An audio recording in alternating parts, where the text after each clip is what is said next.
Everyone, welcome to today's webinar. It's called Tubing Selection and its role in dosing accuracy for medical pump applications, as you can see up there. I am your host, Tom Salemi, and I'm very pleased to be introducing this session produced by our sponsors at Saint-Gobain.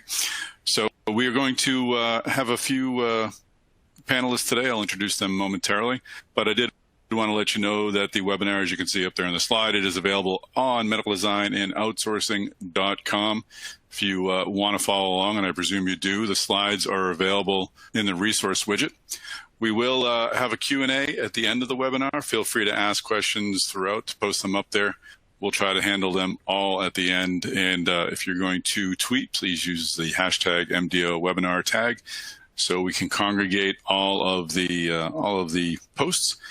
These sessions are available on demand. You can find those again at medicaldesignandoutsourcing.com. So if someone has been unable to attend today, they can certainly catch up on what they missed, and they could even ask questions. We'll make sure we get any concerns, questions answered for you. If you have any immediate concerns about technical difficulties during today's session, simply ask for help through the Q&A box, and our producer, Hallie Kirsch, will help you right away. And finally, please remember, for any news, analysis, and product information on medical devices, we ask you to go to Medical Design and Outsourcing. And thanks again to our sponsors at Saint-Gobain. They're going to give a fascinating conversation. Now I'm going to hand the virtual mic, I guess it's an actual mic, but it's the virtual button, over to Charles Golub. He's the Market Development Manager at Saint-Gobain. Take it away, Charles. Thank you very much, Tom. So we're excited to be here talking about this. This is a topic that's near and dear to our heart at Saint-Gobain, tubing selection and its role in dosing accuracy for medical pump applications. Myself, I'm the market development manager for our medical components business. As Tom mentioned, I have a bachelor's in plastics engineering and then an MBA from Bentley. And in the last year, I transitioned into medical. Before that, into marketing. Before that, I spent about 12 years in our R&D department, focusing on TPE formulations, thermoplastic elastomers, specifically flexible PVCs and SEBSs to support our Tygon and C-Flex brands. And I'll let Adam introduce himself. Hey, good morning. I'm Adam Nadeau, so I'm the R&D manager in the Saint-Gobain Medical Components Group. So I'm at the R&D Center at our Massachusetts site. I've been with the company about 15 years. My background's in plastics engineering as well, master's degree there, and I've been spending a lot of my time focused on processing technologies, and as well as bringing the statistics into that. So hopefully we were able to utilize that and show you a good presentation today. Thanks, Adam. So just a little bit of background about the company Saint-Gobain, in case you're unfamiliar. It was founded over 355 years ago by King Louis XIV in Paris, France, when he went to commission Italian glassmakers to make the mirrors at the Palace of Versailles, those beautiful mirrors that you can see on the left there. In 2019, we had about 42.5 billion euros in sales. Our newest headquarters is photographed right there in the middle. It's this beautiful engineering feat that has crystal clear glass that doesn't obscure the optics on either end of the light spectrum. It's a beautiful engineering feat in the heart of Paris. One of the key innovation factors that we're really proud of is over the last 9 years, we have consistently won the top 100 global innovators by Derwent Clairvoyant Awards. It's a feature that we're really proud of on the innovation side. Our life sciences business is where the medical group is currently housed. It's within the high performance solutions business, of which there are 6 sectors. A little bit about some of our brands and where they've they've been over the course of some of these medical procedures. So going back to 1958, when the first open heart procedure was done, this was done due to a peristaltic pump that was able to essentially bypass the valves in the heart. Before that, all the procedures had been done closed heart. And our Tygon S50HL was used in that procedure. Tygon was used in one of the first blood transfusions, and it's been used in a lot of kidney dialysis applications going back to the 70s. In the 90s, we started to release some non-PVC or PVC alternative materials. PharmEd will be talked about in this presentation. Our Tygon 2000 series was launched around then, and then some silicone products as well. In the early 2000s, we really championed removing orthophthalates from all of our PVCs well ahead of any regulation. And we launched our SanaPure line, which will be touched on in this presentation, as well as our Tygon S3, which has a bio-based plasticizer that's kind of neat. And then today, we, of course, can serve all of your current product needs. Some of the terms that you'll hear throughout this presentation that are important to take note of, or at least know what the definitions are. Occlusion. So this is essentially if you take twice the wall thickness of your tube and then the peak between the roller or paddle or finger of the pump, and how much that overcompression that occurs there. That's a key parameter in peristaltic pumping. Another thing you'll hear is linear versus rotary, and Adam has a very nice slide on this. But linear is essentially when the tube is straight, and then, of course, rotary is when there's a bend in the tube. You'll hear fixed versus freeloaded. If there's a fitting at the end of the peristaltic pump tube, such as the image in the top right there, then that'll be a fixed tube. And, of course, if there's no fitting there that's holding it in place, then it's a freeloaded peristaltic pump tube. You'll hear some nice modeling results and work that's done. So some important terms that are good to know: computer-aided design, finite element analysis. So the CAD is where the drawing is done, and then the FEA is how the analysis is done. Types of analysis that you'll hear. This is a beautiful picture in the right here. It's smooth particle hydrodynamics is a term that came about in the late 70s by astrophysicists, actually, and has been used in fluid modeling over the years. Essentially, it's a mesh-free type of model. So you can see in that image on the right there, there's a roller, a pump tube, and then the pump housing. And inside the pump tube, there's just nodes free-flowing. That's essentially the smooth particle hydrodynamics. And then the mesh is what you see on the roller and then the pump housing, where there's nodes and then the mesh network. And that's more of a traditional finite element analysis, but we combine that in both to get our results, and Adam will go into greater detail about that. Some material properties that are really important to take note of: hysteresis. The classic example for hysteresis loss in that image there shows this is when material is elongated and relaxed, and then it's done this repeatedly. Sometimes heat can be lost over that. That's the energy that's dissipated from the stretching and relaxing of that. A rubber band is an example, the classic example. If you take a rubber band and stretch it, relax it, the band actually gets a little bit warm or sometimes even hot. Compression set is another term that you're going to hear throughout this presentation, and that's when a material is pressed under load, what the permanent set is from the fixed load. So in looking at peristaltic pumping and what it means from a hospital and patient care standpoint, one of the main indicators from a human health aspect that hospitals take note of is known as adverse drug events. And adverse drug events is a subset of overall adverse health events. And it's actually a fairly large subset. About 1 in 3 all adverse health events can be accounted for as adverse drug events. It oftentimes that will prolong stays from hospital stays, almost doubling the hospital stays. And these drug events can be anything from wrong prescription prescribed to, in this case, we'll talk a little bit more about when too much is dispensed or too little is dispensed due to different factors. For outpatient adverse drug events, they can account for 3.5 million physician visits a year, and approximately 280,000 hospital admissions overall are within these adverse drug events families. There's some really nice statistics on this on the Human Health and Services, and they have a national action plan that they update periodically, most recently in September of 2019. They also have a really nice fishbone diagram looking at where all of the preventable adverse drug events occur.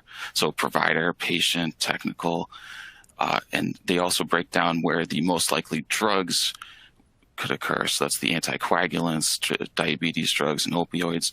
And where we're going to be focusing on today is with medication incorrectly dispensed. They say this is according to a study that was published with the NIH, is about 16% of overall U.S. healthcare expenditures can relate back to these adverse drug events. It's just an enormous amount of money to be spent on this. With that, I'll transition to Adam. Yeah, thank you, Charles. And so as Charles mentioned, the huge impact on the non-optimized medical therapy, we wanted to see how our products could impact this and, you know, what the role in the scale would be. So we put together a test matrix using different pumps and different tubings that we offer. And this is just one example here showing on the left a rotary peristaltic pump and on the right a linear peristaltic pump. Just for now, call it tubing A and tubing B, so two of the exact same tubes running in these different pumps. You can see it's just based on the pump itself, how it's pumped, what it's used. There's a significant drop in output over 24 hours. So this is just looking at consistency over time. And so, you know, really showing that just within a given pump design, that you can have a huge impact on the flow or flow rate over the time, whether it's material properties, whether it's other factors that could be, you know, tolerances or things like this. And that's, you know, one of the reasons why we dove into this study that we'll be presenting. So to first put it a little bit into context, what we have here is the two different types of pumps that are kind of most common on the market. So you have a linear peristaltic pump, and as the little picture there shows, you have a tubing that has a back plate, and it goes under a series of paddles or fingers, whatever you want to call them, and they can vary in quantity, they can vary in size, and you know how they move. But essentially, they respond in the same way, where they make this kind of sinusoidal motion to have fluid come out. The tubing itself inside can be fixed, so it could have fittings on the side and be fixed in place, or it could just be loaded and then the pump closed, so it's what we'll call free pump. These are common in the infusion pump market in the medical space. And then the other pump is the rotary peristaltic, and so as you can see in the picture, rotary, it spins around. The mechanism here is much more simplistic than it is on the linear peristaltic in terms of how you move all the paddles. This is just a rotary platform with a couple rollers, or, you know, 3 or 4 is common. And this one works in a little bit different way. It does compress the tubing like the linear peristaltic, but then you also have this kind of shearing action as the roller is moving across. You have a you know, force in a different direction. So physical properties of your tube do need to be different and respond differently in these two pumps. In a rotary peristaltic pump, you can be fixed. You know, in this picture, it's fixed. There's fittings on the end of the tube locking it into place. And there can also be a back plate, so you have fixed occlusion.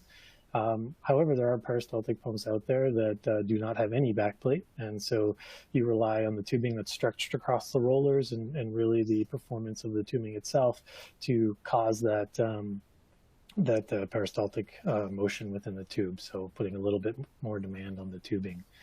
These types of pumps are very common to be in the enteral feeding applications. We then jump to different types of tubing that are out there. And so, you know, we took a look at our tubing offering and wanted to have a wide breadth of tubes that we run in this these couple of pumps. And so the way we broke it down are, you know, high level thermosets and thermoplastics. For those that are familiar with this or not familiar with this, thermosets are materials that are cross-linked. You know, it goes through a heating process, causes cross-links, and so the polymer chains are locked in place. Thermoplastics are just long polymer chains that are melt processable, so they could be reprocessed. So as they heat up, those chains can slide by each other. So they inherently have different properties. In the peristaltic space in medical, silicone, as far as a thermoset, is very common. On the thermoplastic side, there's kind of two categories. So you have a flexible PVC. So this is a plasticized PVC to make it flexible. And then there's a varying array of different TPEs that are out there. They can have a wide range of properties. And kind of the pros and cons below that are shown, these are general trends. Obviously, there's a wide range of hardnesses on silicone as well as hardnesses on thermoplastics and physical properties, but the general trends here kind of hold true, where silicones have, because of the cross-linked nature, a really good compression set resistance, very good, say, hysteresis or low hysteresis, as Charles was talking about. It has very good rebound. It is a very soft material, so low flexural modulus, which can be important in pumping for, torque or starting torque, especially if it's a battery powered pump as opposed to, electric. High elongation, so in the instance of that rotary peristaltic where you're stretching over the rollers, having that elongation is good. Some of the drawbacks to silicone: high permeability. So compared to a thermoplastic, certainly permeability is a concern, water permeability. It is non-weldable, so if you're trying to put like solvent bonding fittings on there or something along those lines, it's a little bit more tricky compared to like flexible PVC or other TPEs, and usually a little bit higher cost. On the thermoplastic side, you kind of have the opposites. One big benefit, especially on the flexible PV side, is clarity. You can be almost glass-like in clarity, very weldable, permeation resistance, lower cost. But then they do tend to be a little bit more stiff and tend to have a little bit higher compression set. So these factors definitely need to play a role, like when you're thinking of how your pump is going to be used and the kind of conditions of which it's going to be pumped. So what we did is we selected two pumps that are on the market. One enteral feeding pump that is this rotary peristaltic pump. This one here does not have a backplate, so the tubing is fixed, so it has fittings on there and it's stretched across the rollers and locked into place. So it's stretched about 25%. Not having a backplate allows really easy change out. Essentially just take out the tube, put it in. You don't have to worry about, alignments, closing doors, different things like that. On the other one we chose was an infusion pump, and this was that linear pump. So it's a fixed linear pump. It has a backplate, so it's fixed occlusion, as well as the tubing's fixed in place. So we had these two pumps, and we selected some of our top tubings that we use for peristaltic pump applications, hitting those three material classes that I mentioned of TPEs, flexible PVCs, and silicones. So very common materials that are used in the space. And what we did is ran this rounds of tests. And so with the data here, you'll be seeing it's water that was continuously pumped at room temperature at a flow rate of 120 milliliters an hour. Reason continuous is in parentheses there is because some of the pump operations, while you're in continuous mode, the actuation of the pump may be intermittent. So it may, for example, in the enteral feeding pump, the rotor may turn and then pause for a bit and then turn some more, even in the continuous pumping mode. These were all gravity fed, so the pumps were mounted on an IV stand, IV bags mounted on top. And we gave a 45-second priming or break-in period to these tubings to get it going. What we then did is we measured a baseline flow rate at time 0, and then measured the flow rate again at hours 2, 4, 6, and 24. And so what that allowed us to do is set a baseline here that you'll see on the graph of 0. And after each measurement of these different hours, we took the measurement and we'll plot it, whether it's slightly higher flow rate change, slightly lower flow rate change over time. So as we show the tables, that's what you'll be looking at here. So we'll first start with the rotary pump. So this is the enteral feeding pump, and looking at the consistency of flow rate over 24 hours. What you can initially see is a huge difference between the materials, and actually quite a large drop off, especially in the flexible PVC side. So when looking at these, there's definitely a difference just in the materials alone. Flexible PVC, as mentioned, is that more rigid material, higher susceptibility to compression set. So, as you're stretching this material in this pump where you have to stretch it over those rollers, and you're relying a lot on the physical mechanics or physical properties of the material to provide the mechanics of the peristaltic pump, there's certainly this flexible PVC is not in the wheelhouse of its ability for that. Even with the TPEs, you can still see some better performance, but obviously not as good as the silicone with that cross-linked matrix in there. The other thing to point out is not just the absolute value of the loss of flow, but looking at the variation of each one of the data points. You can see the error bars that are included here, so the 95% confidence error bars. They are substantially larger on the TPE and flexible PVC as compared to the silicone. Again, kind of showing that material difference. And so that's where we can dive a little bit into how or why that's the case in this specific pump. So the graph here on the right is the stress strain curve, looking at like a silicone that was pumped and the flexible PVC that was pumped. And so, why, when this tubing is stretched, is it acting differently? What we'll first see is on the flexible PVC, it has this higher initial stress. So it takes taking more force to stretch this tubing, as you're elongating it, and then it kind of reaches this point, or a different change in slope. So now it's taking less force to stretch it the same way. And when you look at the pump, we're actually operating kind of in this range. So we mentioned stressing it over those rollers and operating in this range. And as you can see, that's kind of right at that inflection point on the stress strain curve of the flexible PVC. When you couple that, this nonlinear shape, as well as knowing that flexible PVC, that the hysteresis of this material, or the tensile set that can occur with this material, it's very hard to predict, where you're going to fall on this curve. And, that is certainly one of the main reasons why it's, in this rotary pump, not as high of performing. The other items on this, as mentioned, tensile set or compression set, when looking at your tubing in these different peristaltic pumps, how the actuation is. The data that we showed was just continuous pumping over 24 hours. But if you have a setup where the tubing is loaded and it's being compressed, say in a fixed occlusion setup, and it is set like that for 24 hours before pumping begins, or so, compression set can play a big role in terms of how it is. And so not only the stress strain curve, but these other properties are important. Again, pointing to the difference of this thermoplastic versus thermoset material in terms of how it's going to respond, where you have this fixed network versus the thermoplastic, this unfixed network of long chains.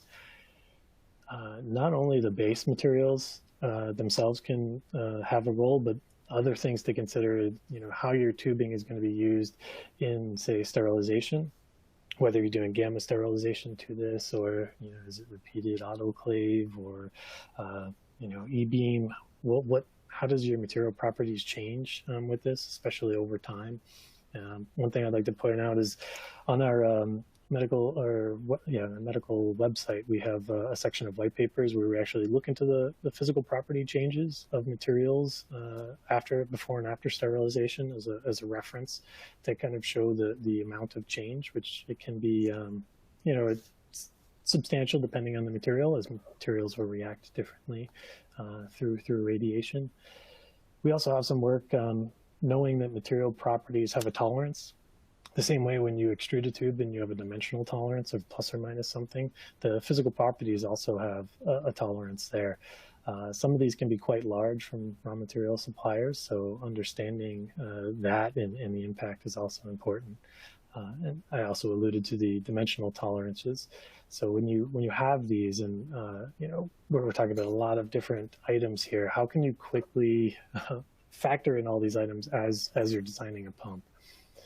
And that's where Charles was talking about our modeling effort. So we wanted to see, how our tubing,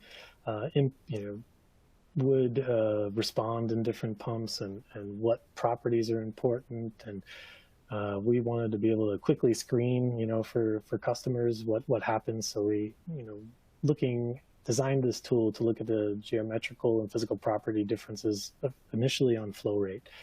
So through the use of virtual DOEs, we could, hopefully speed up development time to create a tubing that would work in certain applications. And, we tried to keep a focus on the ability to expand this model. So factoring in things like the, impact of compression set, like I mentioned, or even things like spallation.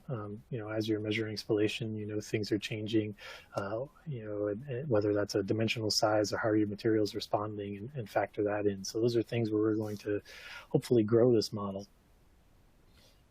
The technical challenge to modeling was the fact that we have strong solid deformation of the tubing. So you're compressing this tubing, you're not just touching off, you're compressing it or occluding the tubing. And then you have this fluid structure interaction, or this FSI dynamic going on of how is the fluid behaving inside of this tube that has strong solid deformation. And this is where we partnered with an explicit finite element software developer to help develop a tool. And that's where Charles mentioned we coupled the smooth particle hydrodynamics, or SPH type modeling with a typical FEA type analysis, and to create a solid tool. And what we did, we'll first start here. So the picture you see down at the bottom right is the first model that we did. We had CAD files associated to the model itself, so we were able to do a lot of development and refinement of the tool. And once we did that, we wanted to take the Enteral feeding pump as an example, because this is a different type of mechanism where we're stretching it over the rollers, and see how our modeling could relate here. And as you can see, we had to model the stretch, model the physics of the tubing being stretched over the rolls, as well as how the tubing is responding after it's rotating.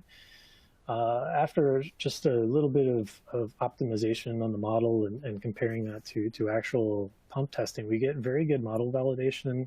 We did a couple different flow rates here, a few different settings, a couple different materials. This is just one example here on the model validation, showing that we're really quite close in terms of output. So then we said, here, let's use this model and let's start playing with things. For example, what happens if your tubing, say your ID of your tubing, has a plus or minus 3% tolerance to the nominal, which, plus or minus 3% could be like a standard tolerance out there. Not high precision, but a standard tolerance on the market. And when generating this, first, to understand how we generated the graph on the right, first, the model output is what's shown on the left. And what we have here is looking at the output as the rotor is spinning. So this is just looking at one rotation of the pump, showing the peaks and valleys so the area under the curve would be the total volumetric output of the pump. But you can here see the true interaction of the tubing in the pump design, seeing how the tubing is responding, seeing how the tubing is opening up, at what point in the cycle you're actually getting flow. So it does give you a really good resolution of how the interaction is between your tube and the pump. And then what you're able to do is take that area under the curve, generate something on the right where we normalize the flow rate over the course of an hour, to give that target of the 250 milliliters an hour was our setting on the pump. And so if you look at what the nominal size output is here, and then you looked at, say, that standard tolerance of plus or minus 3%, you can see a huge change in the amount of output over the course of the hour, down to -5, upwards to 14% overdosing if you're oversized just by 3% on your ID. And if Conversely, if you were to reduce that down to plus or minus 1% on dimensions, so very tight tolerance product, you have a significant reduction in variation. So tools like this is great just to see without having to do setups, run multiple extrusion trials, run multiple pumps. We're able to see the size of the impact of all these different variables and really then to focus in on what is important in the pump design. So what other things can be done from the modeling aspect? And so because you're actually able to see the true interaction of the pump operation with the tubing in there, you can not only do understand the effects of material properties on from your tubing, you can also do pump design and even pump conditions. So the picture that you see in the top is actually showing the force that's being exerted onto your rollers. So what is happening, what forces your pump is seeing, what the deflection might be depending on the design of your rollers and if that's impacting anything. The graph in the middle is actually looking at the effect of occlusion. So as you have the different occlusion here, as your occlusion is say decreasing. So on the left, that's very, very high occlusion. So you're compressing your material a lot. As you move to your right, you're opening up your distance between the roller and the back housing, and so you're decreasing your occlusion. You have an increase in flow rate, but eventually, at around that gap of 1.25, you have a loss of flow, because you now have zero occlusion and you lose your suction pressure. But something like this can really show help that design, optimize your flow rate, optimize the forces on your tubing and within your pump, and know where your tolerances should be. And again, that red line is the model, and we actually matched it quite nicely with some pump test data. As mentioned, this tool can also be used for the physical properties and to see what type of variation. Say you have a raw material variation where you're looking at your modulus and that's changing plus or minus X%. You can then put that into the model, quickly see how that impacts your variation of flow rate or other item you want to see.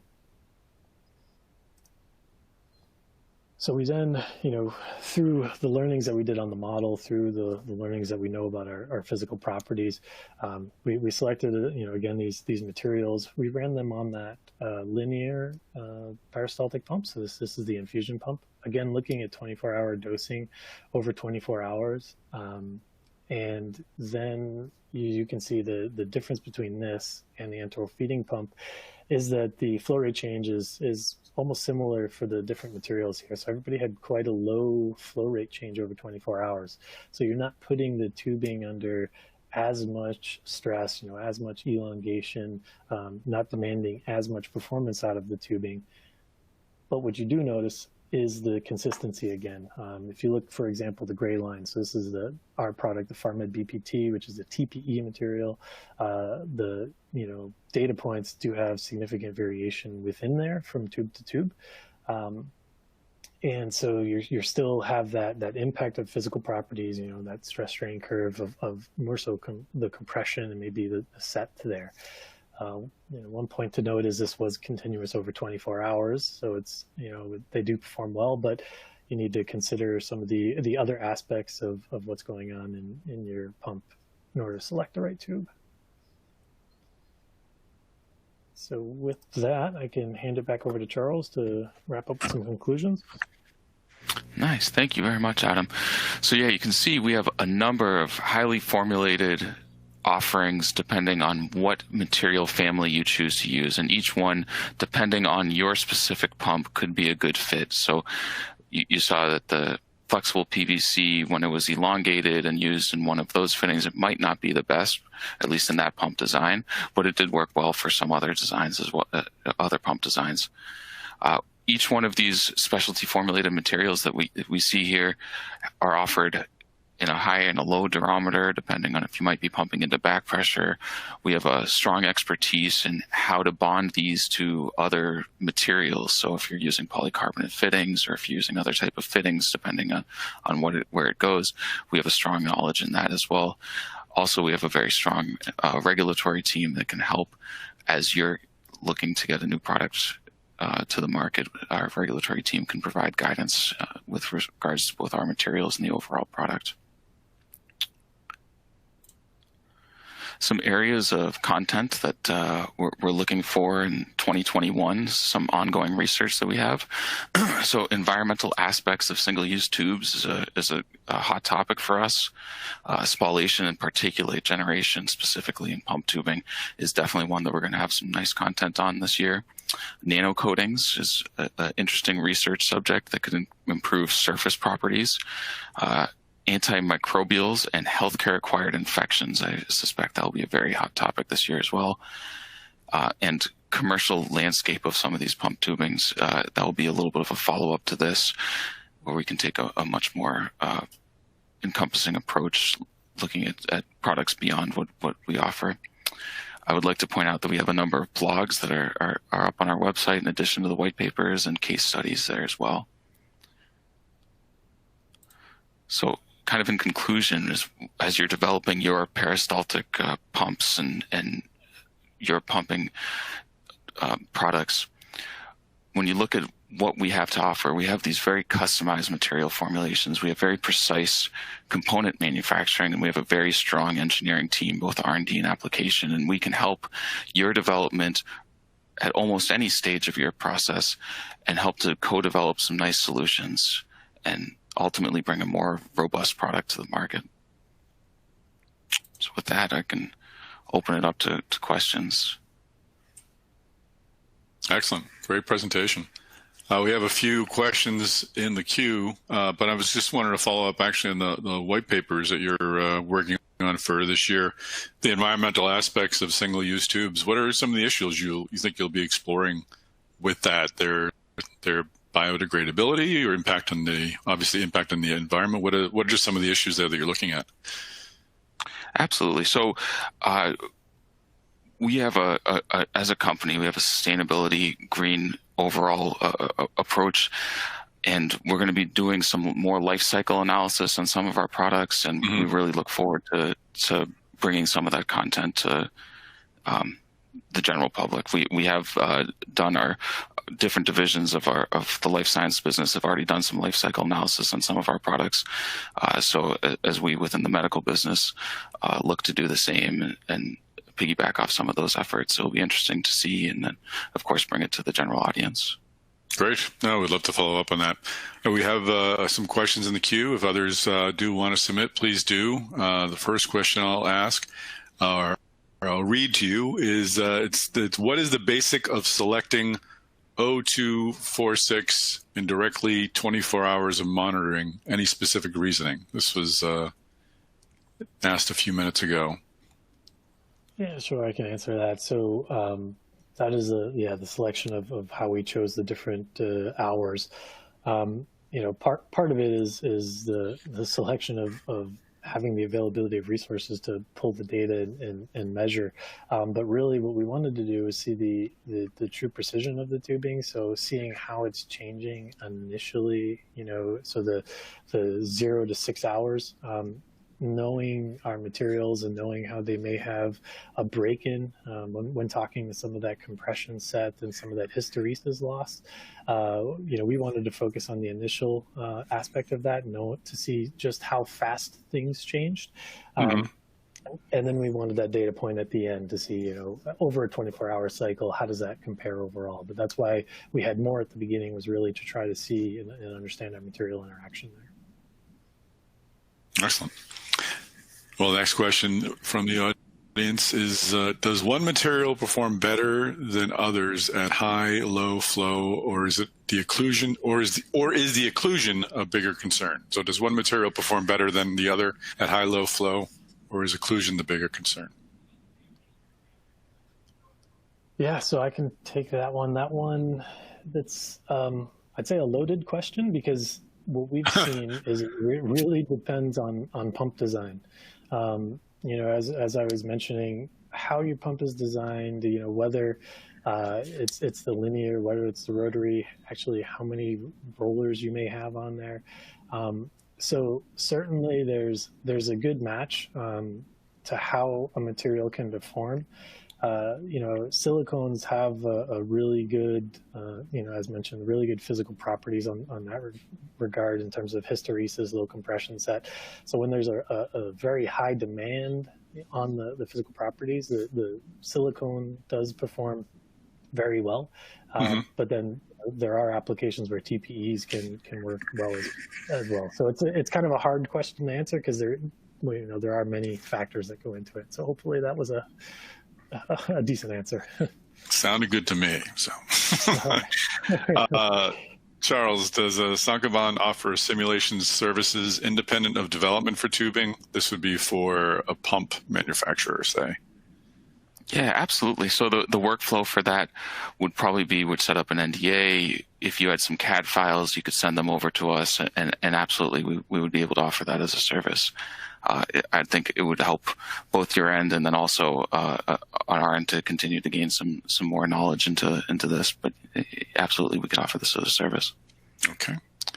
And the next question, do you perform or have recommendations for assessments that look into effects of drug or chemical exposure on tubing performance?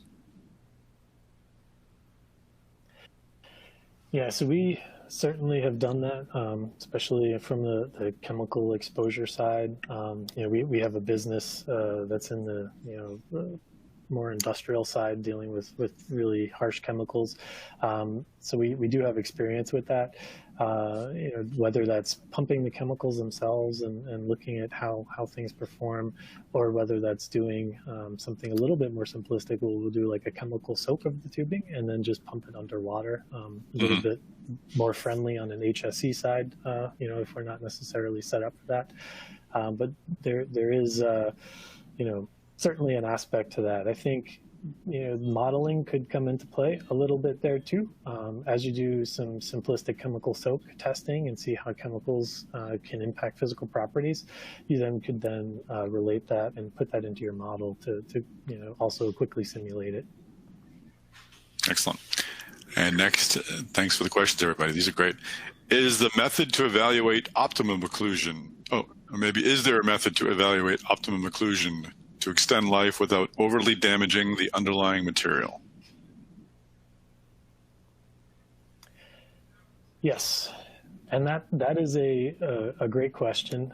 So I had showed the curve showing the optimization of occlusion. That was based on flow rate, getting in a proper window. Life becomes a whole new aspect to that, because life could mean multiple things. Life could mean failure. Life could mean having a certain percent drop or increase in flow rate. So when you're looking at modeling, predicting life has been one of the things that we're excited about and hopefully can do, because now you're trying to do predictive modeling, which, you have to know the change of your physical properties over time and factor that into the model. The prediction of a leak is super challenging, because you have to try to predict like what is happening into the material or the tubing or the interaction. So change in flow rate's a little bit easier. But that's certainly something that, from a modeling standpoint, we're working on, to do predictive over time, say flow rate loss for failure. Leaking is a little bit, maybe a next step beyond that. And another, yeah. Sorry. So one last comment on that was just the, go ahead. Really the actual testing of the tube for failure has been the predominant way to do it, like true applications testing. Excellent. Quick question, I think. Is there an influence of flow rate use conditions on tubing performance?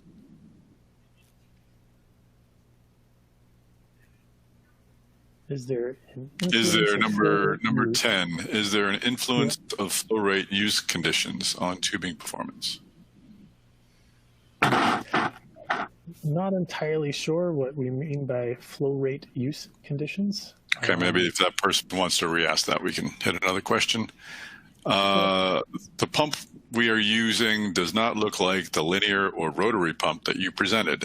How transferable is the material data and simulations to other pump types? Yeah, absolutely. So the modeling simulation data that we did run, we showed the initial rotary pump that we had designed and simulated to, and then transferred that to a free, so non-fixed occlusion type model, and it worked really well. We actually have also done models on the linear side, the linear type of peristaltic pump. So while every model has its intricacies and you need to do a little bit of optimization and maybe like validation, it so far has translated quite well. Great. And next one. I already have a tubing product we're using, but I'd be curious to see how it compares to your products. Do you offer such analysis to support this? I'd be interested to know how some of the products we've worked with perform. Yeah, I can take that. Absolutely. That's definitely something we'd be open to. Again, view this really just as a partnership and development. And if there's something out there that you're curious to see how it would perform, either from the model or in one of our applications labs with some of these pumps, would be open to accepting one of your pumps and then doing some analysis there and validating out a model for you. Great. And another question. Someone says, it's really neat to see such advancements in FEA. I'm unsure if my team has this capability. Would you offer this modeling as a service? Yeah, absolutely. I think that would be a really neat partnership, and we absolutely offer this as a service. Excellent. And just one, it looks like we're wrapping up questions, but someone had offered that I think they're commenting on the question that we weren't quite sure of. Is there an influence of flow rate use conditions on tubing performance? Someone else chimed in, flow rate use conditions equal temperature of pumping, sterilization of tubing, curing of tubing, etc. I don't know if that expands, amplifies the question at all, but clarifies. Sure, yeah. It adds a little clarification, I think, talking about the, really all the other parameters out there. And so, yes, those different types of parameters certainly have an impact on, whether it's flow rate accuracy, life, things like this. For example, the temperature at which you're pumping, that actually may have more of an impact on the viscosity of the fluid that you're pumping, which we've seen is a huge impact on flow rate, just viscosity itself. But it could, depending especially on the material, have an impact on how your material responds.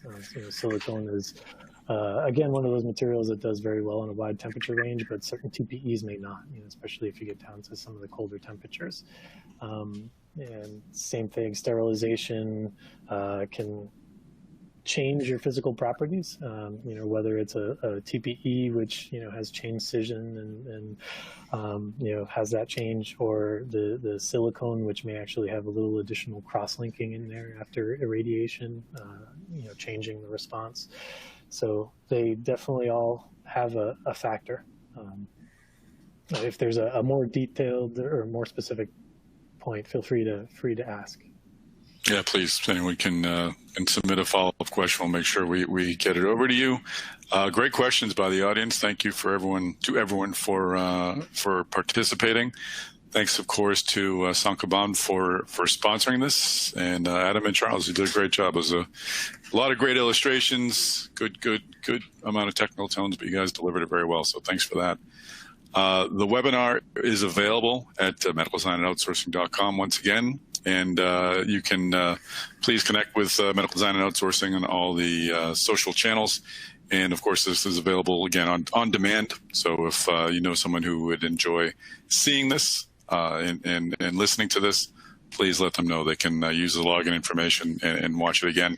And it'll also be available at medicaldesignandoutsourcing.com/webinars. I should have said that. So That's it. Thanks again for participating. Please, if you need some news and analysis on the medical device industry, check out medicaldesignandoutsourcing.com. And thanks again, Charles and Adam, for the presentation. And thanks, Hallie Kirsch, for presenting, and everyone for participating. Have a great day.